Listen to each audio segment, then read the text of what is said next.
Is welcome here. We'll make a space for it. Give it its due and praise for the wanting it represents, the longing for something more, some healing hope that remains. We promise no magic, no making it better, but offer only this circle of trust, this human community that remembers, though imperfectly, that sings and prays, though sometimes awkwardly, this gathering that loves, though not yet enough. We're still practicing, after all, still learning, still in need of help and partners, still becoming able to receive all this beauty and all these gifts we each bring. Welcome to the circle of belonging and exploration. My name is Marean Jordan, and I'm a member of the Sabbatical Task Force team that includes Susan Kinney and Barber. Susan and I will be leading the service this morning, and Bob is away this weekend. So I invite you now to rise in body or spirit as we sing our opening hymn, number 389, Gathered Here.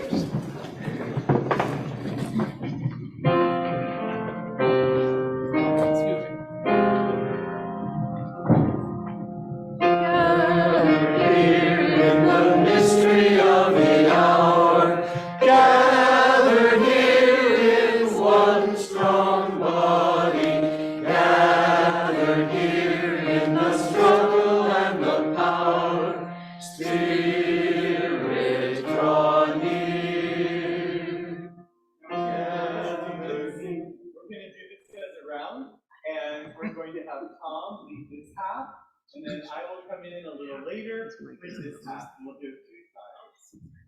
You ready? Your mic is Begin. Gathered here in the mystery of the hour, gathered here in the mystery of it all, gathered here in one strong body, gathered here in the struggle of it power, gathered here in the mystery of the hour, gathered here in the mystery of it body, gathered here in the struggle strong body, gathered here in the struggle and the power, Spirit draw near. You may be seated.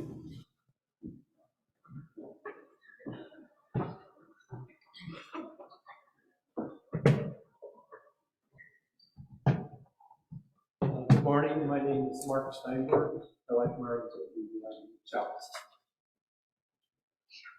Here in this holy place we come together, bound not by creed, but by covenant, by our longing for connection, by our need to fill our individual chalice with more hope and compassion, so that we may live out our days with love and service to the greater good, and bound by our commitment to return again and again to the work of building beloved community.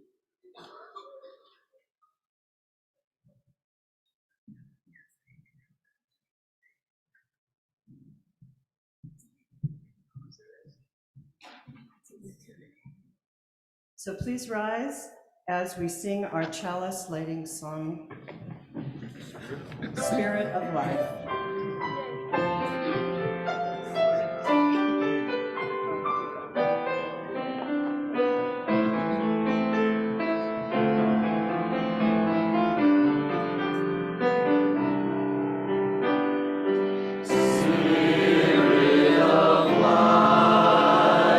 Come unto me.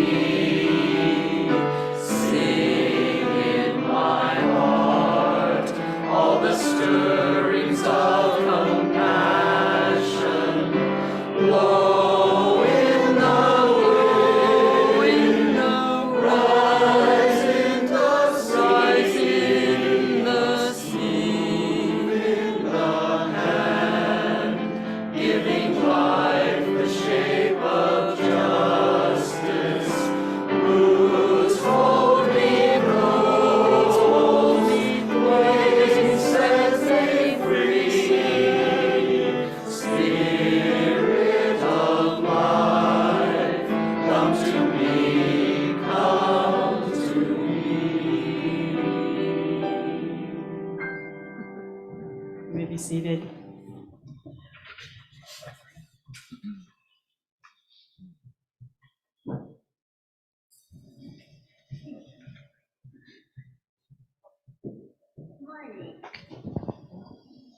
Good morning. I'm Amy Brock, and I'm our Director of Religious Exploration for Children and Youth.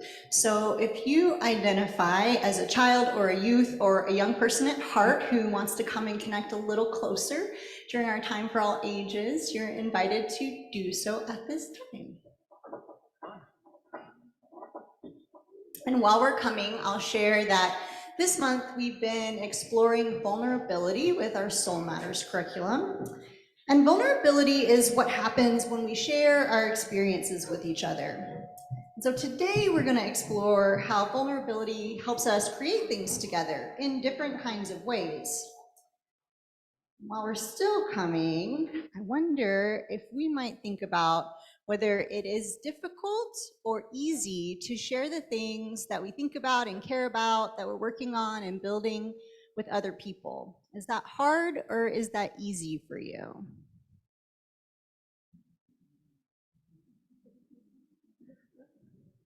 Maybe sometimes it's hard, maybe sometimes it's easy. Our story today that I'm going to share is about a person named Taylor, and Taylor thought that sometimes it was challenging and sometimes it was easy to share things with his friends. I'm going to need some help with our story today, though. So I want to know if we know animal sounds. So let's practice a few first.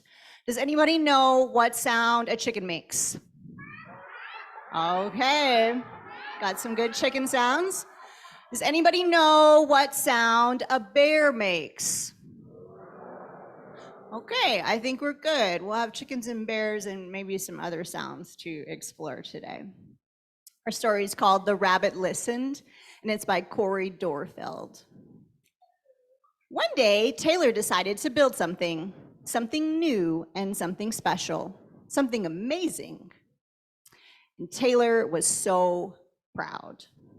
But then, out of nowhere, something happened and things came crashing down. The chicken was the first to notice. What does the chicken say? Yeah, cluck, cluck, she said. I'm so sorry that this happened. Let's talk about it, cluck, cluck. But Taylor didn't really feel like talking about it, and so the chicken left. Next came the bear. What did the bear say? Grr, he said. I bet you feel so angry. Maybe we should growl about it. Grr, grr, grr. But Taylor didn't really feel like growling, and so the bear left. Next, the elephant came, and the elephant knew exactly what to do. What does the elephant say? Oh, okay. That's what the elephant said. They said, I can fix this. We just need to remember exactly the way we built it before. But Taylor didn't really feel like remembering. And so the elephant left. And one by one, different friends came by. The hyena said, what's the hyena say? That's right, the hyena laughed about it. And then the ostrich said, what's an ostrich say? I think the ostrich says gulp. That's what our story says. Gulp.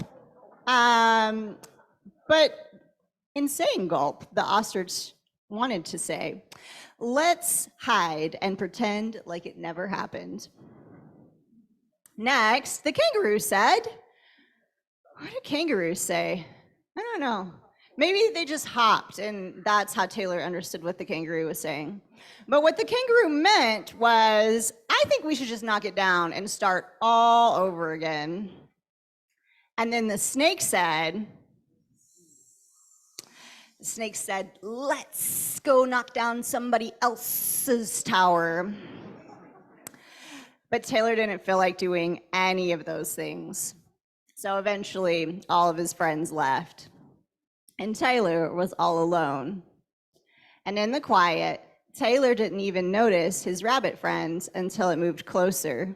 Because what does a rabbit say? Rabbits don't really say much, do they? But what the rabbit did do was let Taylor know that it was there by coming closer and giving him a hug.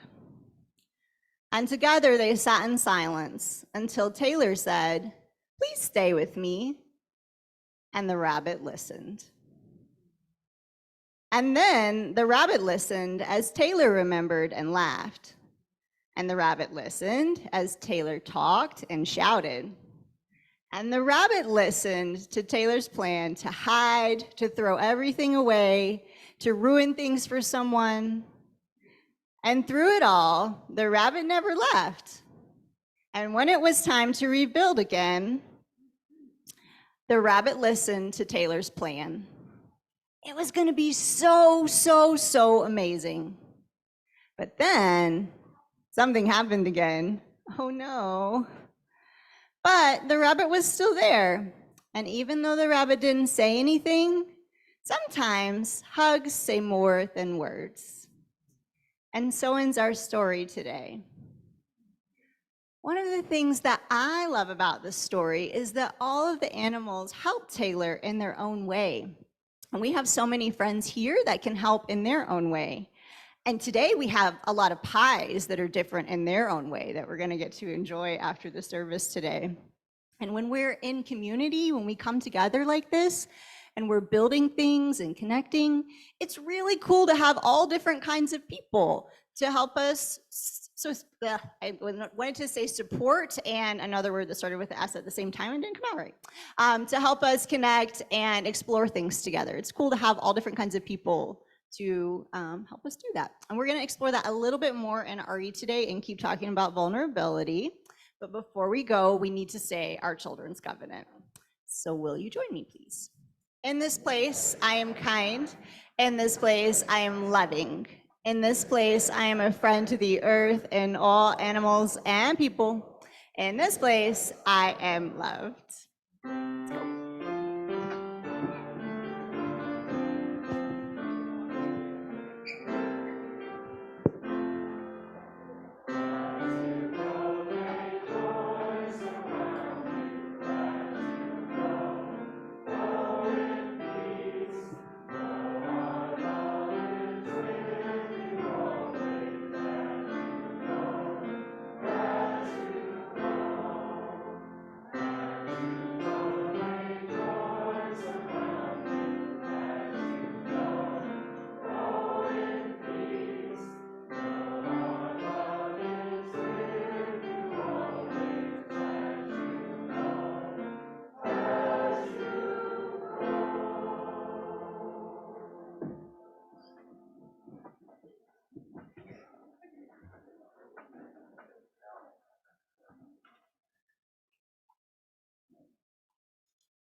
Good morning. I'm gonna wait. There we go. Good morning. I'm Laura Voisinay. My pronouns are she and her. I have to say, I'm delighted that so many of us were able to get up an hour early, effectively, and be here. Maybe have a great presence on Zoom this morning. I wouldn't blame you if you were still at home drinking your coffee. I'm happy to bring you our announcements today. As you all know, we have the ACE, our all congregational email, which comes out midweek. And honestly, it is so full of all the great and wonderful things that are going on in our congregation. What I'm going to give you right now is just the highlights, and that's not to say that the other things are not important, so please go read them. Welcome to all of you who are new or new-ish, especially to those of you on Zoom, and there's a virtual visitor form for you to fill out to let us know that you're here today. As Amy mentioned just a minute ago, that we are using today to officially observe March 14th, Pi Day, annual Pi Day. So please stay around and enjoy a little slice of pie. Anyone who's here a little bit longer, if you want to help out in the kitchen, we greatly appreciate that. So we have several other great, wonderful ways to connect. This Friday, March 17th, is our monthly circle supper. You can sign up at the kiosk to bring a dish and to share a simple potluck meal. And kind of in that same vein, we have a theme going on here. I think it's eating. Not today, but next Sunday, the 19th, is our third Sunday supper. It's a chance for all of us to get together, to enjoy a meal that is actually prepared for you. You don't have to do any of the preparing. It's $5 for folks 10 years old and up. 9 and under are free. This next Sunday will be a baked potato and salad bar. You can RSVP at the kiosk, or you can email sundaysupper@uufco.org. And just one little thing about those RSVPs, I don't know about you, but if I were doing this in my home, I wouldn't want to have that number coming to be random between 3 and 33. I'd really kind of like to know. So if you could RSVP, that'd be awesome. Thank you. Tuesday, March 21st, men, please mark your calendar for the next monthly meeting of our men's fellowship. It's at 7 p.m. You can RSVP to Jeff Belzer, who's going to make sure that there's enough pizza for all. So please check your ace. And I don't know if you guys noticed that the previous Sunday we welcomed in an incredible number of new members to our congregation. Well, it turns out we still have a ton of interest, and so there is going to be another spring path to membership classes, going to be Tuesdays, the March 28th and April 4th. So if you are interested in becoming a member, please sign up. We would love to have you. And then about 2 days ago, an announcement came across that isn't directly related to our congregation, and it won't be here in time to make it into our ACE, so I wanted to let you know about it. On Tuesday, March 14th, if you are interested in climate change and you want to learn more what the Inflation Reduction Act has to offer all of us homeowners and community organizations, the Environmental Center in Bend on Northwest Kansas Avenue at 5 p.m. we'll be having an information session. So you can go there with your questions, you can learn a whole lot more. Please consider that to take advantage for any federal funding that's available for electrification and energy efficiency updates. So that's Tuesday, March 14th at 5 p.m. And like I said, there's a whole lot more in the ACE, so please take a look at it before I bid you going onward. I have one more message. It's not an announcement per se, but it is a message, and I need your help, and I want you to participate along. So I'm going to have a little something, then there's the middle that I want you to guess at, and then a little something. So let me demo for you, okay? Be ready, I need your participation.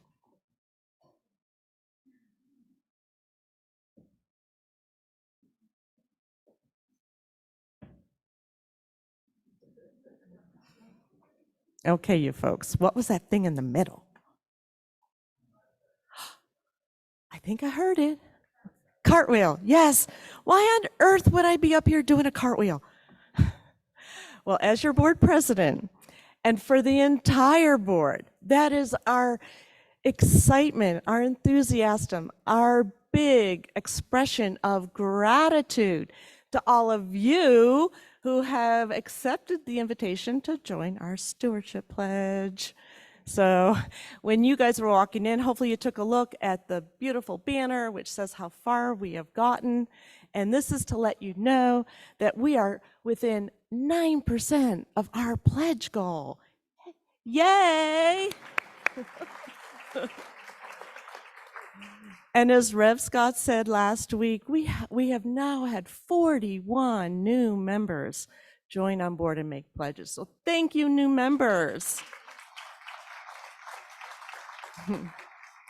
And another really beautiful, I'm I'm kind of a numbers geek, so I love sharing numbers. So one more big number for you is that of all the people who have pledged, we've had more than 70 people who have been able to increase their pledge by more than 15%. So thank you, members who have increased their pledge. And I did slip just a second and I said recurring. Is that a name you guys all know? I know so many of us, when we join in the pledge, we had this monthly thing that just kind of rolls over sort of anonymously, in your bank account or somewhere. And so to all of you who do that, I just want to ask if you could just consider sending that pledge card in too, because we're not real good mind readers. And if you want to let us know that, yay, I'm still all in, that'd be really awesome. Our finance committee is meeting on Tuesday to look over our budget for next year. So in summary, I just want to say thank you, thank you, thank you. Cartwheel. We are so grateful beyond belief that so many have accepted the invitation to join in this year's pledge. And lastly, blessings on your week.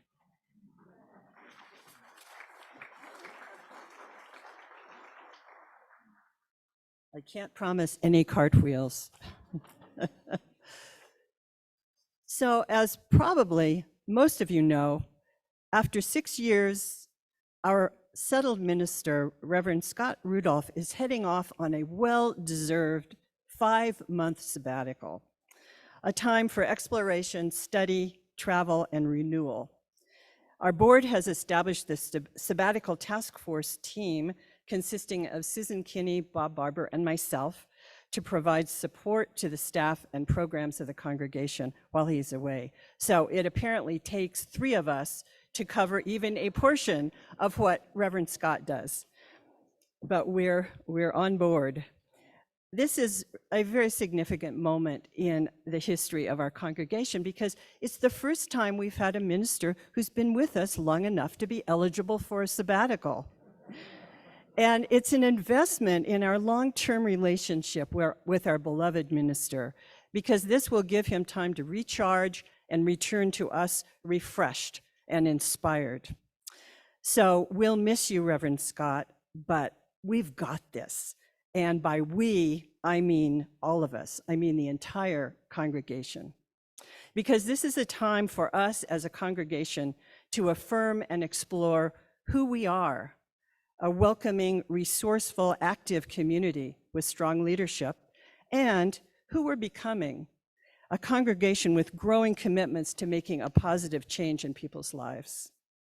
We are a beloved community in development, building interdependent relationships of love, mutual respect, and care, and seeking to realize justice within our community and the world.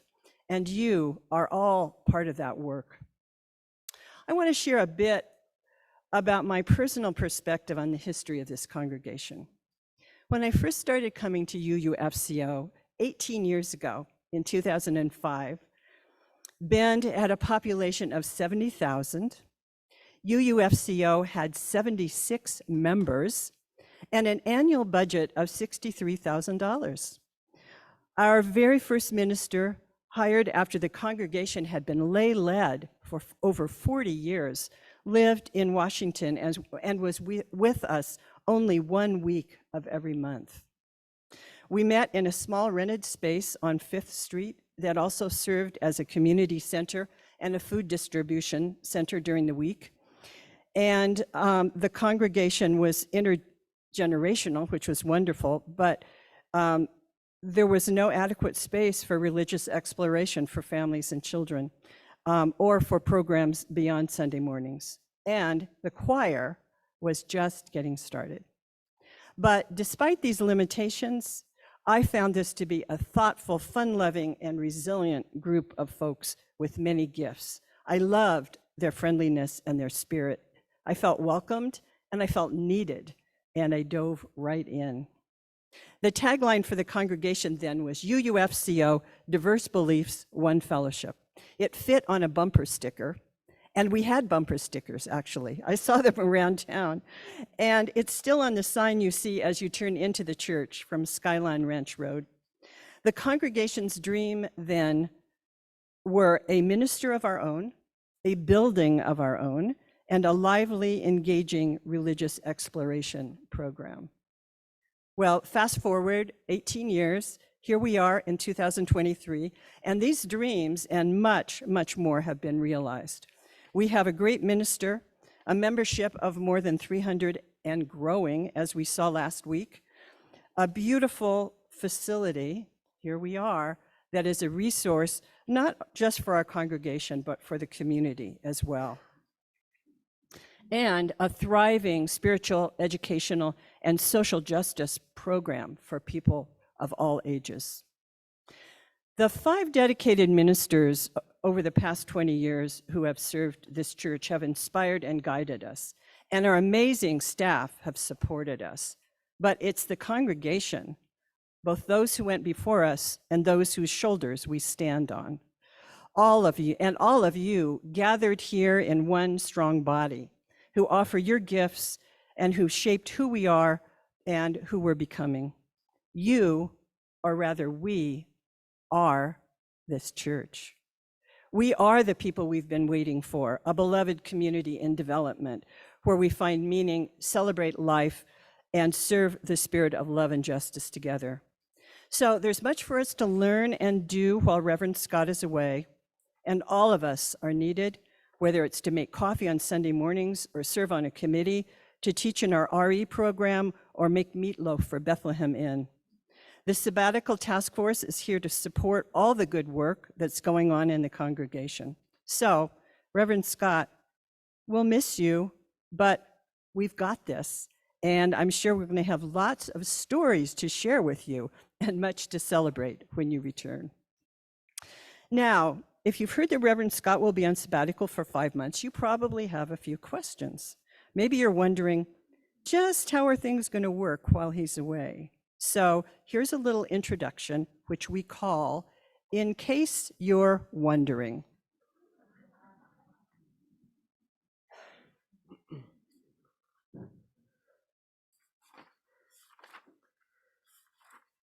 Just getting to my page, hold on. Okay. In case you're wondering, I'm Leora, who can't be with us today. I'm in my office. I have my phone because she is often on the phone. And Randy is going to be our phone today. And as we speak, the phone rings. Hello, Unitarian Universalist Fellowship of Central Oregon. How can I help you? Hello. I had an idea for a Sunday service topic, and I'd like to discuss it with the minister. May I speak to him or the message? The minister is away on sabbatical until August 31st, but I can refer you to the worship team. They can help you with that. Hello, Unitarian Universalist Fellowship of Central Oregon. How can I help you? Hi, I just became an empty nester because my son moved out, and I'm feeling sad and I could use some support. Who can I call? Oh, I'm so sorry to hear that. It must be a really tough time for you. The minister's away on sabbatical until August 31st, but I can have someone from the pastoral care team call you. Would that be okay? Hello, Unitarian Universalist Fellowship of Central Oregon. How can I help you? Hola. I would like to ask the minister to perform a baby dedication for our family in June. Can I talk with him about the details? I'm sorry, but the minister is away on sabbatical until August 31st. We do have another minister from town, Reverend Morgan Schmidt, who might be able to officiate. She's agreed to be available for official ministerial duties whenever possible during sabbatical. Would that be something I could help you look into? Hello, Unitarian Universalist Fellowship of Central Oregon. How can I help you? I read on the sabbatical webpage that the minister is not going to be reading his email while he's away. Does that mean if I send him an email about someone I think would be a good speaker here, he or she wouldn't get the email? That's correct. While he is away, he won't be reading email. If you have something that you think the minister should be aware of, you can contact the Sabbatical Task Force team at sabbatical@uufco.org, and they can help you, or you can send him an email after he returns in September.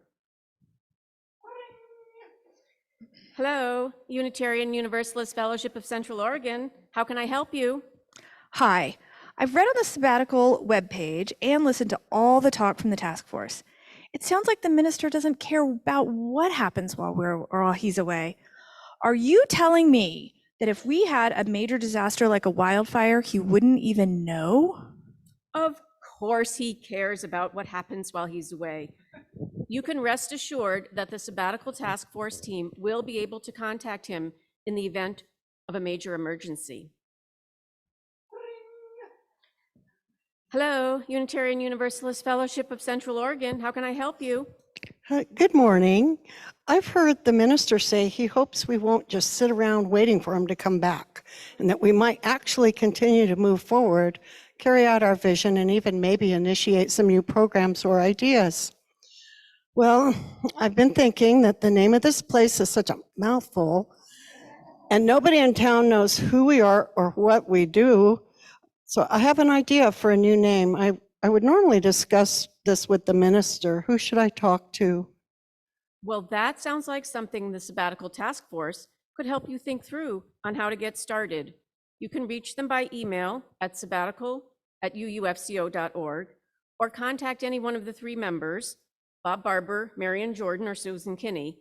And P.S., if you're listening, Scott, don't worry. We won't actually change the name of the place while you're gone, although it is possible we might talk about it. Thank you. Hello, Unitarian Universalist Fellowship of Central Oregon. How can I help you? I'm really going to miss the minister while he's away. I know he needs time for rest and renewal, and the congregation is going to be just fine.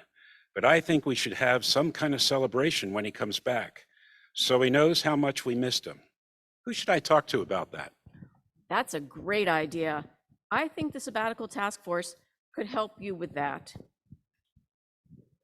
So, if you're wondering about something and not sure where to go, just contact the Sabbatical Task Force team by email or in person, and they'll be happy to help.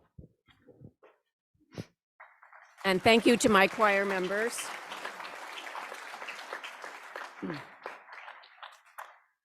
And now is the time during our service when we offer gifts in service to our work. The purpose of the church is to encourage all who gather here to grow more generous in spirit and in action. This is the great end of all the world's faith traditions, to bring the human being closer to the divine by acts of creation and compassion. We now take an offering that allows us to exercise that all-important generosity of spirit, an offering that will support this self-supporting church and its many ministries. The gifts of this congregation will be most gratefully received.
Each week, we make space to share together the heartfelt moments we bring with us from the week that has passed.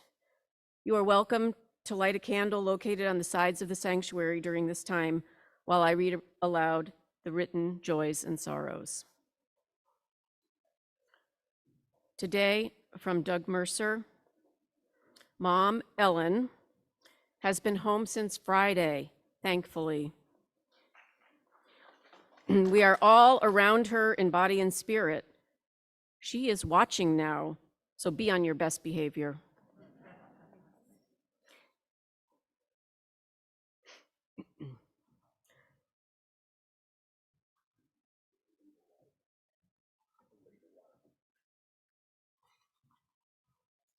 And from the Nourish team, joy for a wonderful haul of nourishing food plus $50 to deliver to St. Vincent de Paul tomorrow. Thank you for your generosity. And now I invite you to settle into your seat and prepare your body and mind for a brief prayer, followed by a few minutes of silent reflection that will be opened and closed by the ringing of the bell. O Spirit of great mystery, creator and life force beyond our human understanding, help us this day to take one small step closer to a clearer vision of that which we are called to be.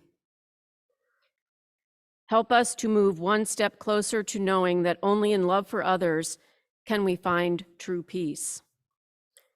Help us to take that small step even when we would prefer to remain in the comfort of where we are, rather than inching closer to the unknown. Help us to believe that the courage to act is within our power, and the faith to accept the future as it unfolds is the grace that comes when we let go. May we trust that if we take that small step with an open and loving heart, that which we find on the other side might be some unknown beauty which breaks open all possibilities for a new vision. We pray this day for the courage to take the risks of love so that we might begin anew in humility and awe of all that we have been given and in faith that there is more.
Good morning. I'm not sure these are on. Good morning. Good morning. In coordination with our anthem, we have a fellowship response reading. The text to use this morning is adapted from the ancient wisdom from the Hebrew book, Ecclesiastes. Now, during this responsive reading, when we hold up our hands, we ask that you respond with the phrase, as we turn, turn, turn. Let's try that. As we turn, turn, turn. Oh, you're good. Let us begin. For everything there is a season, a time for every purpose under our heavens. As we turn, turn, turn. A time to be born, a time to die, a time to weep, a time to laugh. As we turn, turn, turn. A time to seek, a time to find, a time to listen, and a time to grow. As we turn, turn, turn. A time for love and a time for hate, a time for hard work and a time for rest. As we turn, turn, turn. And yes, it is a time for Reverend Scott's sabbatical. As we turn, turn, turn. And a time for his return in September. As we turn, turn, turn.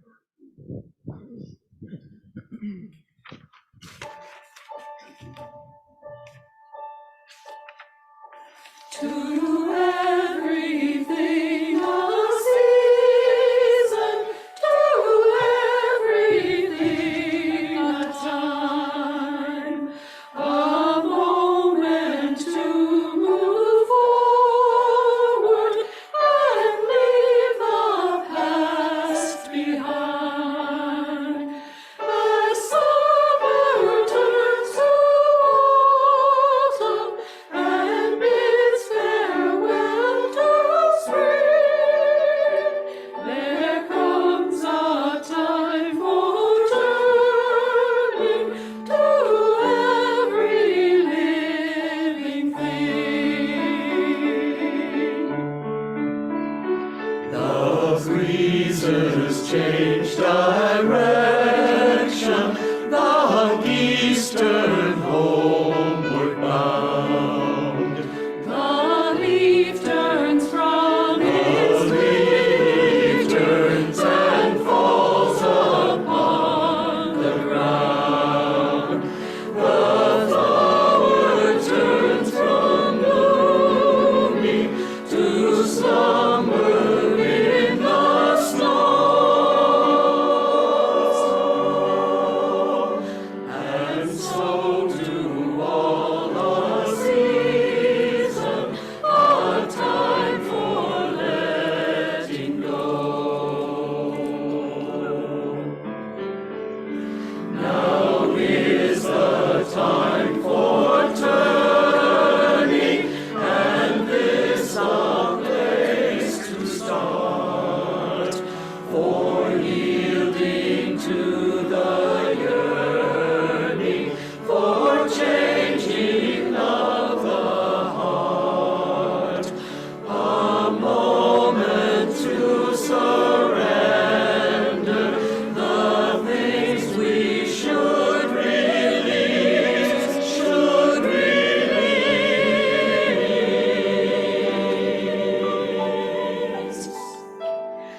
Forgive and find forgiveness, and in forgiveness peace, and in forgiveness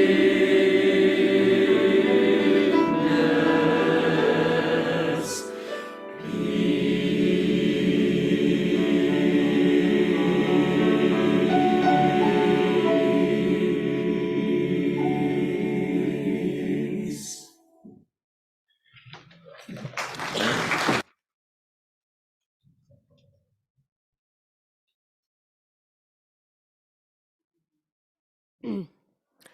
So if I had to guess, I would say there are very few, if any of you, who've come to this place expecting that some higher authority will bring you definitive answers to life's biggest questions.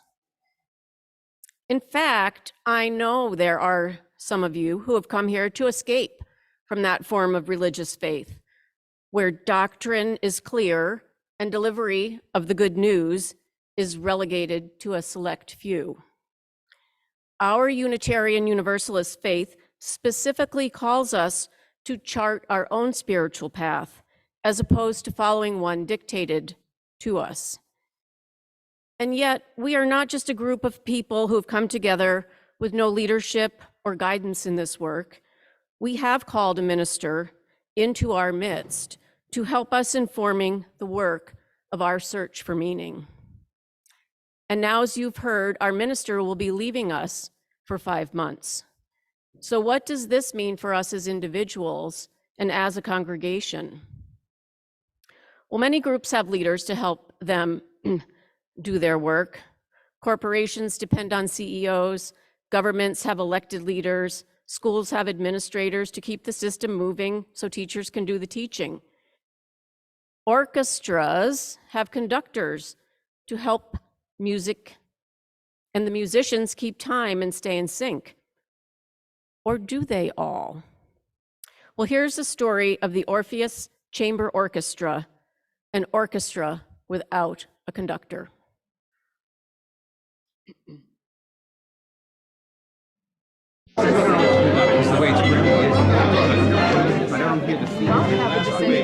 Just disappear a little faster. I wish that the foot could be more grand and more, dignified. Just one of those. 101 or 101.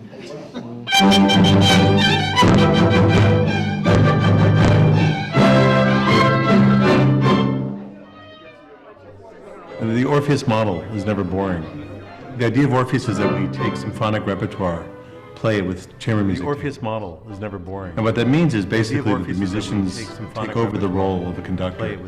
Each one of us is as responsible as a conductor for having an interpretation, knowing the score, and being able to discuss those ideas with your colleagues. That's something that's very unusual in an orchestra setting. While it's very exciting, it's also a real challenge to come out with a conclusion and a plan for execution. There needs to be a clear chain of command. You've got to have defined roles, and you really need to create a group consciousness. It starts out with just the core of players who are the principal players for that particular piece, which is different for every piece.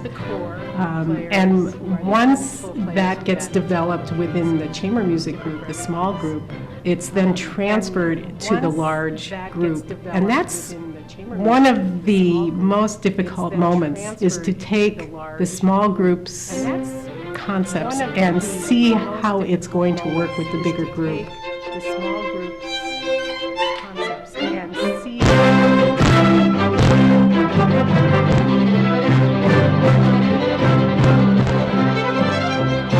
And the group as a whole may sometimes reject some of their ideas, argue, question, deepen. And so every member in the rehearsal process and on stage absolutely has. I'd like to tell the story of when I first played with Orpheus, the very first time. I was very young, and I'm standing in the doorway very shyly because, as I say, I didn't know anybody. And I see people are laughing, they're telling jokes to each other, people are playing licks for each other, playing things on the violin, just chaos everywhere. And I found that absolutely amazing, that we can start from nothing and end up with something that people really want to hear and that we all enjoy so much.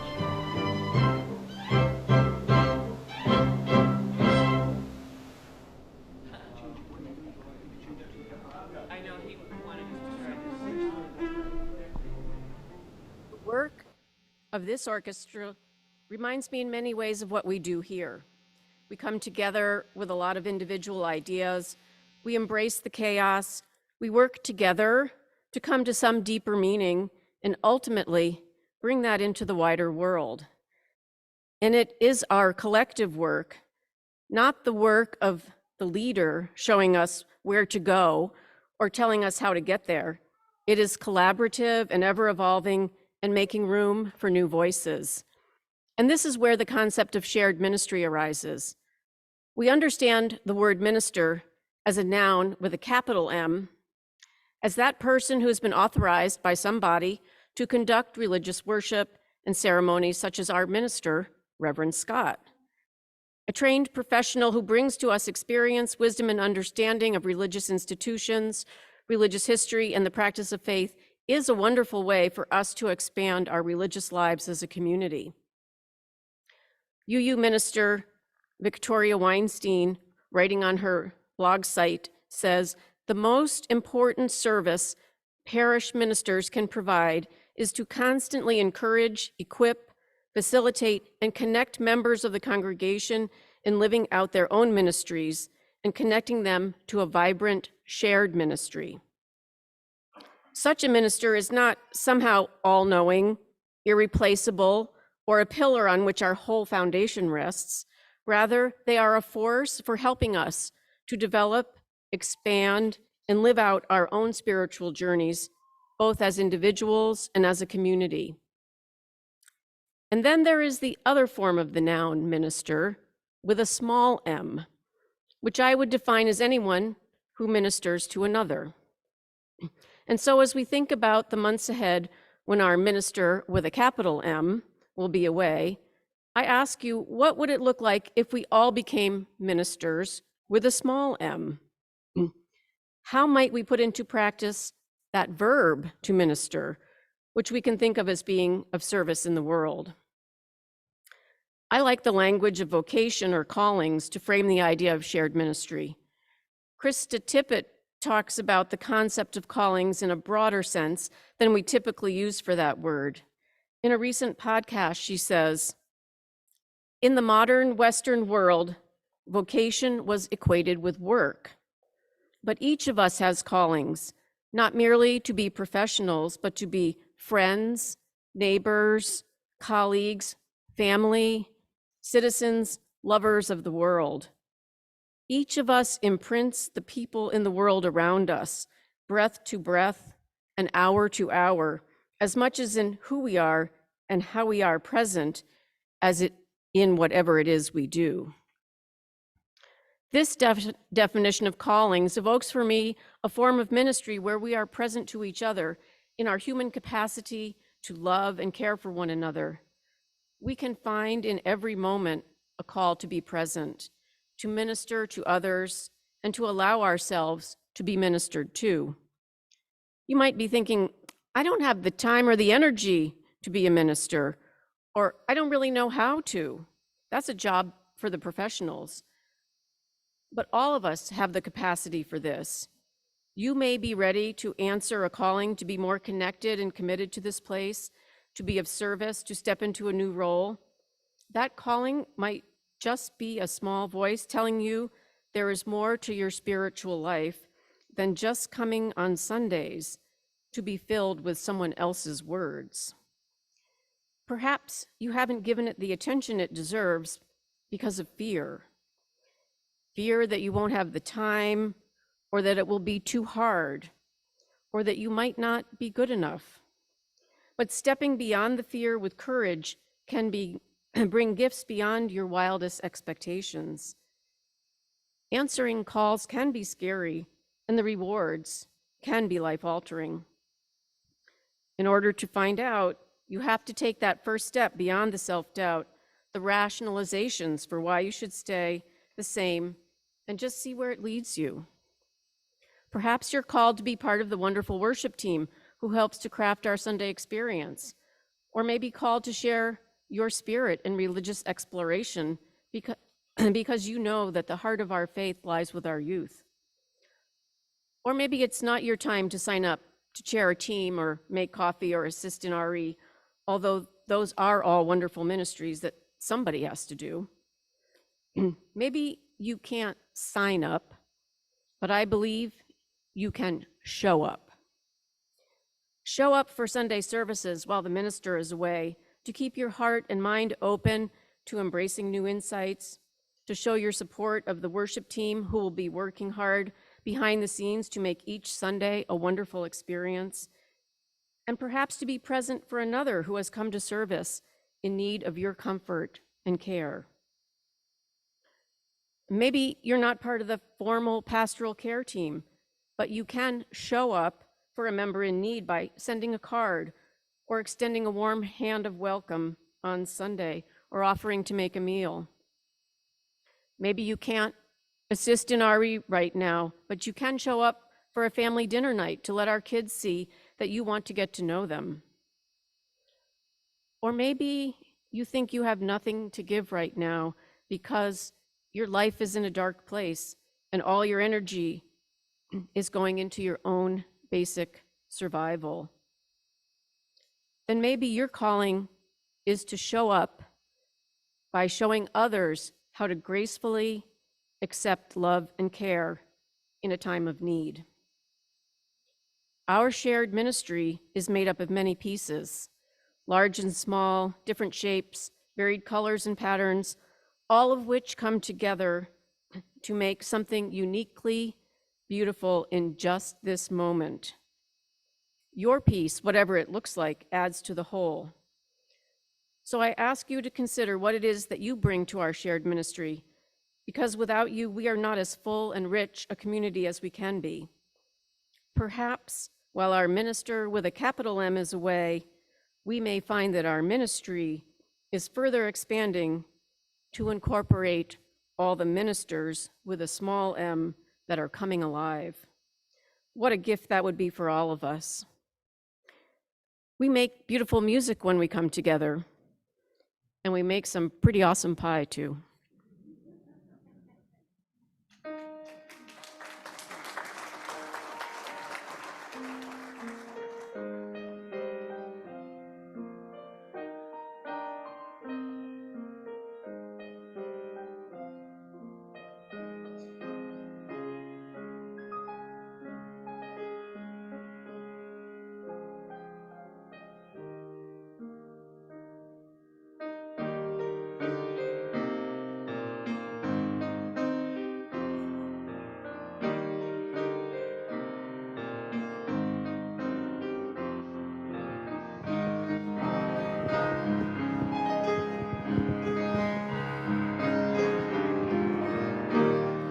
If you could all stand right now and body your spirit as we sing our song, For All That Is Our Life.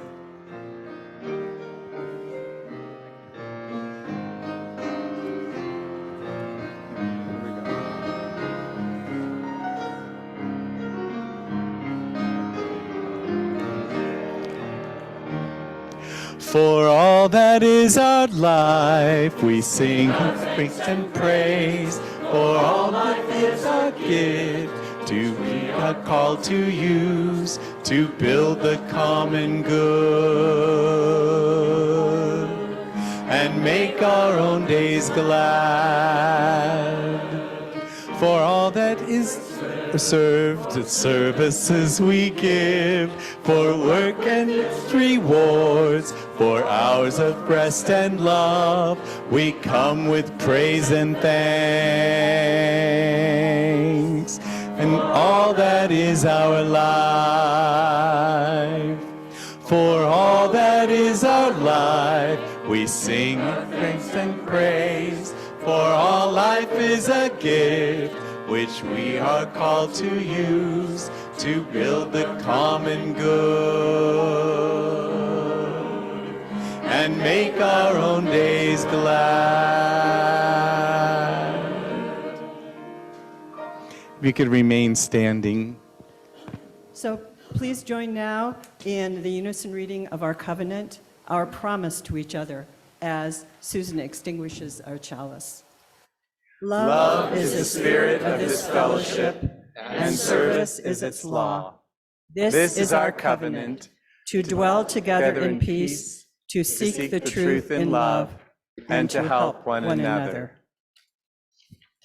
Our time together has ended, and our work has just begun. The work of holding one another of this community in love, the work of trusting we are on the right path, the work of believing that what connects us is stronger than what separates us, the work of engaging in what makes us whole. This is the work of beloved community, a place where we're welcomed, respected, valued, and cherished, a place where we belong. Go in peace, go in love, and go enjoy some pie.